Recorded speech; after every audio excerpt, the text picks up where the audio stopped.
नमस्कार, मैं मनीषा और आप देख रहे हैं नवबिहार 24। अररिया में मानव तस्करी के एक दिल दहला देने वाले मामले में बड़ा खुशखबरी का पल आया है। जिले के बौंसी थाना क्षेत्र से 2012 में गायब हुए एक नाबालिग बच्चे को 13 साल बाद दलालों ने खुद अररिया पहुंचाया। बच्चा पड़ोसी देश म्यांमार में दलालों के चंगुल में फंस गया था। CWC अध्यक्ष दीपक कुमार वर्मा ने बताया कि बच्चा 2012 में लापता हुआ था। परिजनों ने बौंसी थाने में गुमशुदगी की रिपोर्ट के साथ नामजद FIR दर्ज कराई थी। मां ने वर्षों तक संघर्ष जारी रखा, बार बार न्यायालय का दरवाजा खटखटाया।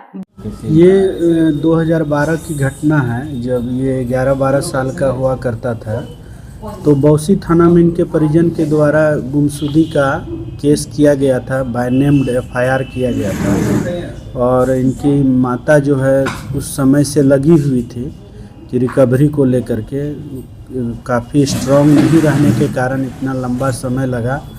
और 15 साल के बाद बच्चे की, ये मुन्ना उर्फ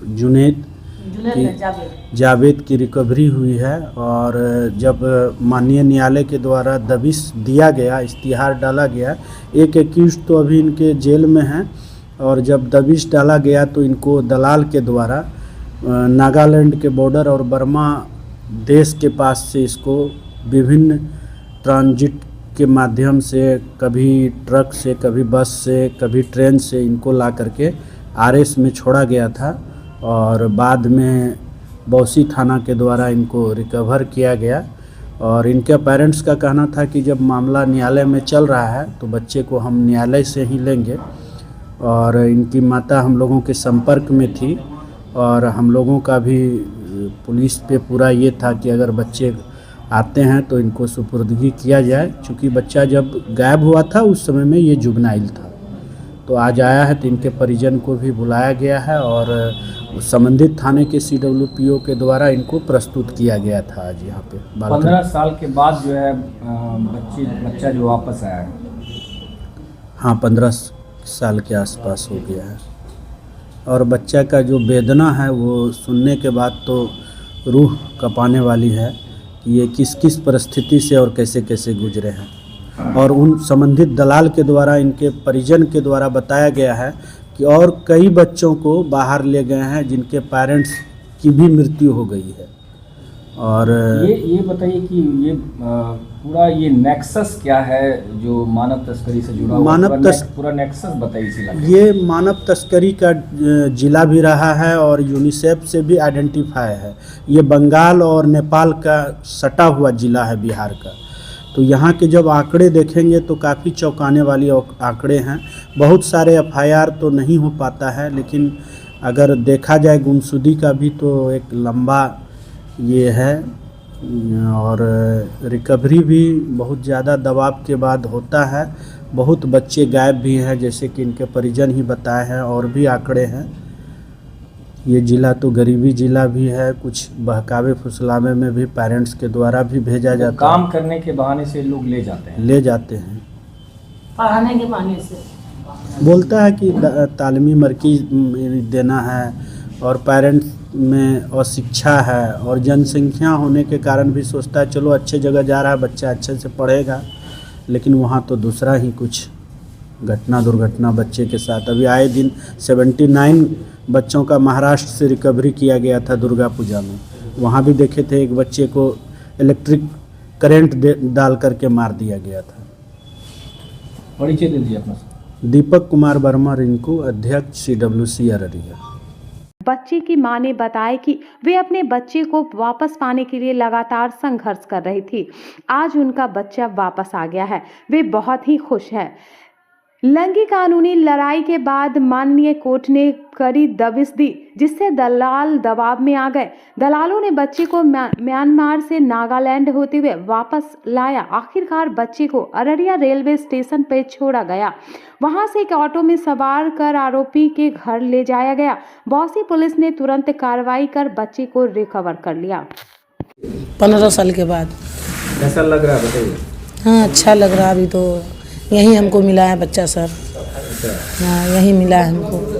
बच्चा का तो हालत देख करके हमरे समझ में नहीं आ रहा, बहुत बेकार क्या कर बोल के दिया भेजे थे बच्चा को? बच्चा को। वो बोला कि जाने दो, वहाँ पढ़ाई करेगा हैं और अच्छा बनेगा, गरीब का ज़िंदगी है, बाहर में रहेगा, पढ़ लेगा तो आपका ज़िंदगी बन जाएगा। तो इसीलिए पड़ोसी का थे, इसीलिए हम भेज दिए। कितना साल का उम्र था जब बच्चा गया था? 12-13 साल का उम्र था। 15 साल बाद लौटा है। 15 साल बाद लौटा है। कैसे छोड़ दिया वो लोग कि भाग गए? कैसे कैसे? नहीं भागा नहीं सर, जब हम उस पर पूरा दबाव उसको अंदर करवाएं, आपका? जावेद को, हाँ। जावेद को अंदर करवाएं। आप केस किए थे बौसी? जी हाँ, बौसी में केस किए। हाँ। वहाँ से केस कोर्ट आया तो वो लोग कुछ कर दिए तो बोला कि रिहाई हो जाएगा ये वो। तब हम वहाँ से आकर कोर्ट में केस किए, पटना में केस किए, दिल्ली में केस किए, डीजीपी के यहाँ केस किए, सबके यहाँ केस करके तब उसको जो है दबाव मिला। दबाव मिल के उसका जेल हुआ। 1 साल से सर वो जेल में है। उसके बाद तब जो वर्मा जी हैं जज साहब, उसको बोला कि हमको बेल दीजिए। तो जज साहब बोलेंगे हम बेल कैसे दे देंगे, उसका बच्चा जो 15-16 साल से गायब है तो उसको बच्चा नहीं मिला, वो तड़प रही है बच्चा के लिए, और तुमको बेल दे देंगे। हम बेल नहीं देंगे तुमको, तुम बच्चा लाओ तब तुमको बेल देंगे। तो कब ला के दोगे बच्चा? अच्छा ठीक है सर, समय दीजिए हमको। तो उसको 3 महीने का समय दिया जज साहब।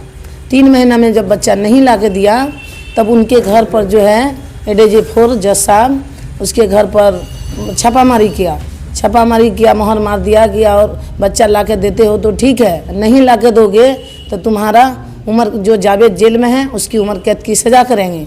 जो हसामी बाकी हैं, दुक्कन उर्फ कलीम और मुर्शीद, वो हाजिर हुए हैं। नहीं तो ज़मीन जगह घर द्वार सब जब्त कर लेंगे, हैं नीलाम कर देंगे। जज साहब ये बोले, उसके घर पर मोहर मार दिया। मोहर मारते ही वो लोग जो है बेचैन हो गए। बेचैन होने के कारण तब यहाँ से वो लोग निकले, उसको नोच नाच के मोहर को फेंक दिया। उसके बाद तो वो गया बच्चा लाने के लिए। तब बच्चा दबाव में छोड़ दिया बच्चा? हाँ, दबाव में बच्चा को छोड़ा, लेकर आया, वो अपने घर लेकर आया। हसामी जो है वो अपने घर लेकर आया। मतलब 15 साल तक आप अपने बच्चे के लिए लड़ाई लड़ी? हाँ, लड़ाई लड़े। 15 साल तक हम एक दिन भी घर में नहीं रहे सर। जमीन आज आपका जीत हो गया है? जी सर। और वो जो है जगह ज़मीन बेच करके जब हम हार गए, अब कुछ नहीं बचा, तब हमरा जोखर घर द्वार जगह ज़मीन जो भी था सब खत्म हो गया। माल जाल सब लूट लाट लिया हमको जान पर खतरा हुआ। रात में सब आया छुरा लेकर के कि इसको जान मार के बोरा में कस के फेंक देंगे। तब जा कर के वहाँ से हम आए रजोखर। एक मुजाहिद नाम का मुखिया है बेचारा, वो एक तो हमको घर दिया कि तुम रहो यहीं, साग सब्जी बेचो खाओ, तुम अपना सही से रहो, हम लोग मदद करेंगे। मेरा नाम है जरीना खातून। बच्चे का नाम? बच्चे का नाम है मुन्ना उर्फ जमशेद। ठीक।